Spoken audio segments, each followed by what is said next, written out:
Hey friend, Micah McCurry here. Thank you so much for joining me once again for Bible Tract Echoes. We're doing something just a little bit different. I am not in my office. You can hear the birds singing just a little bit.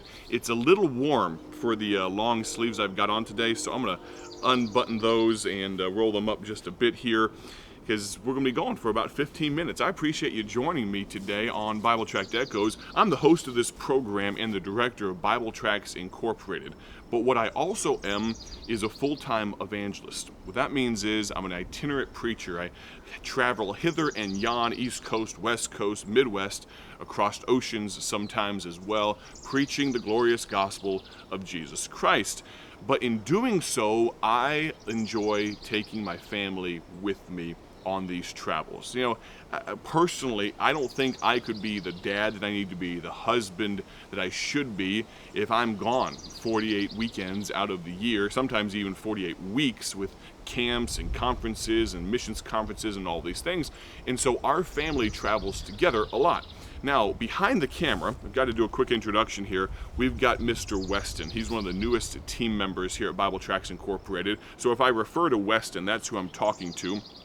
Those of you that are listening on the radio, I'm going to need you to boot up to engage your imaginations, and then maybe even after the radio broadcast is over, when you have some free time, maybe consider going over to YouTube and catching the video version of this broadcast as well. But Weston, if you would, just kind of step over here for just a second, and you're going to see behind me a 36-foot motorhome. That is how my family and I travel the majority of the time together across a multitude of states. I think we've been in about a dozen states already this year. We've been having a wonderful time. We've greatly enjoyed it. But this 36-foot motorhome has been a blessing of God, an answer to prayer. It's got a bedroom in the back. It's got bunkhouse. It kind of has two bunks in there for my girls, Emmy and Lucy. And we're going to talk more about that, maybe even show you the inside a little later on. But right now, we have a theme for today and for this week. We are going to talk about little things. You know the song, "Little is Much When God is in It"? Well, little things can cause massive issues, but little things can be greatly used of God. You may be thinking that you aren't worth all that much. You may be thinking that you're not all that important. But can I tell you, God can use little people and little things. I'm going to give you an illustration right now.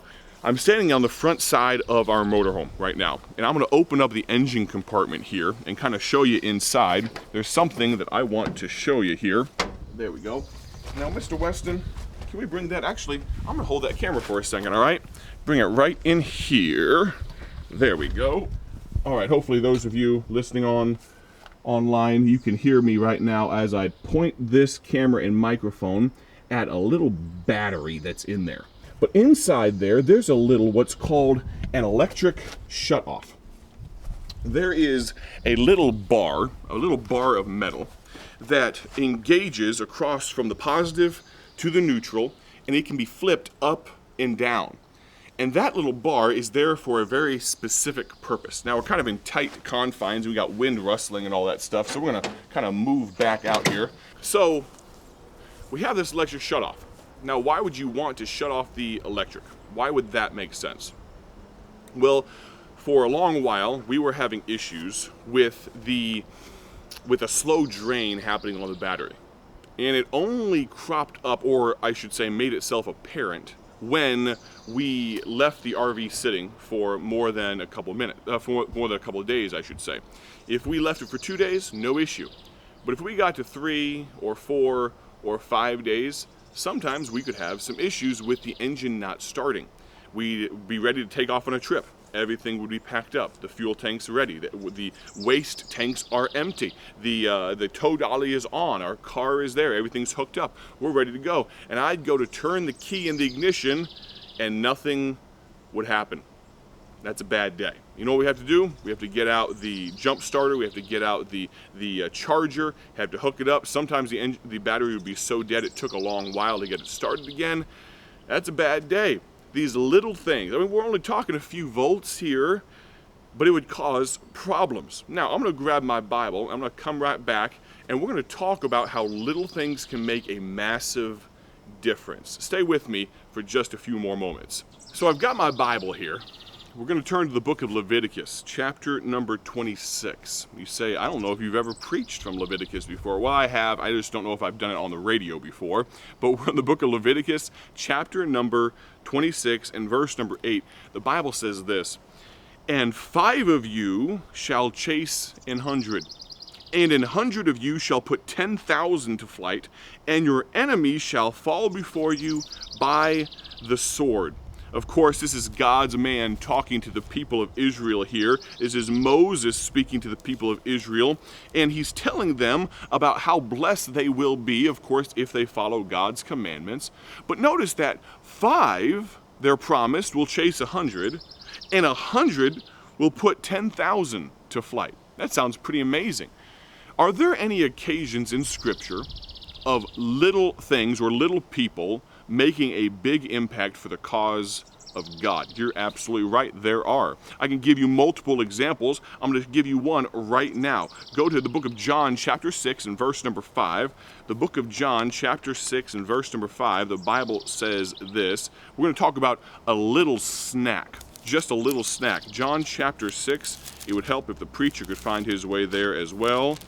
John chapter 6 and verse number 5. "When Jesus then lifted up his eyes, and saw a great company come unto him, he saith unto Philip, Whence shall we buy bread that these may eat? And this he said to prove him, for he himself knew what he would do. Philip answered him, 200 pennyworth of bread is not sufficient for them, that every one of them may take a little. One of his disciples, Andrew, Simon Peter's brother, saith unto him, There is a lad here, which hath 5 barley loaves, and 2 small fishes, but what are they among so many? And Jesus said, Make the men sit down. Now there was much grass in the place, so the men sat down, in number about 5,000. And Jesus took the loaves, and when he had given thanks, he distributed to the disciples, and the disciples to them that were set down, and likewise of the fishes as much as they could. Now, this little boy had 5 barley loaves and 2 small fishes. Now, I would call that a snack. It may have been his whole lunch, I'm not sure. If you've never been to Israel, you never had what they call the St. Peter's fish. There's these fish. They seem to be more bones and gristle and things than actual meat, but there's not a whole lot of meat there. I had one. I was still hungry afterwards. I think I could have eaten 2, and I could have eaten 5 small barley loaves as well, I think.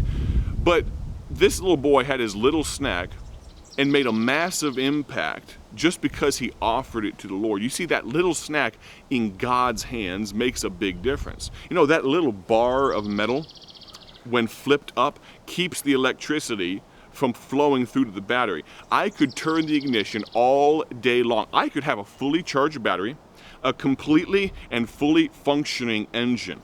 Everything could be fine, the alternator and the AC compressor and all the belts and fans and radiators and all the pistons, and a gas tank can be full and everything can be ready. The axles can be greased up. Everything's completely ready for this big behemoth, this land barge, to take off down the road. But that little piece of metal, it's not more than 3 inches long, that little piece of metal not being engaged is what makes the difference between this monstrosity taking off down the road. My question for you is, what's keeping you from getting engaged for the cause of Christ? This little boy, he saved the day, if you will. Of course, we know the Lord had it all in his plan. He knew exactly what was going to happen. But this little boy was the impetus, was the facilitator, of course. And then you think about Andrew bringing this little boy and his little snack to Jesus. What are you holding back on God right now? Maybe you know, because of this very radio broadcast, that you should be carrying and using gospel tracts. I asked your friend, that's a very little thing. These little pieces of paper. Let's make sure. It would be a little embarrassing if I didn't have mine on me. No, I got it right here. And I just filled up with some of my favorite gospel tracts. It was a pleasure to meet you. Got a bunch of these here. Probably got about 8 or 9 of them, because we're going on a trip here soon. I want to make sure I was loaded up and ready to go. These little pieces of paper, I mean, unfolded, they're like 5.5 by 7 inches. Not very large. But this little thing right here could be the difference between you being obedient to God or not. You know, our ministry, Bible Tracts Inc., we give these little gospel tracts away for free by the hundreds, by the thousands, by the millions every year. Let me encourage you, friend, to not hold back on God. These little things could make all the difference. Now, friend, I'm going to ask you, if you would, please don't miss out on the blessings of God. What if that little boy had said, I'm hungry, I'm not sharing? Please don't be that guy. Don't be that gal. Now, I'm going to ask you, if you would, friend, to please tune in the remainder of this week of broadcast. I've got a few more illustrations related to this RV, to this motorhome. We're going to talk about our tow dolly a little bit later on. We've had some issues with our tow dolly in later days, but praise the Lord's answered the prayer and blessed us. Last thing I'm going to ask you to do, I'm going to ask you to consider coming to our open house, September 30th in Odell, Illinois at Bible Tracts Incorporated. I want to see you there. I'm sure Weston behind the camera wants to see you there. He's nodding along with the camera.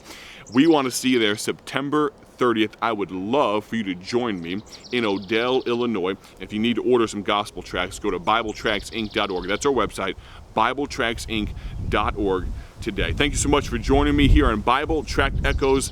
God bless, and we'll talk to you very soon.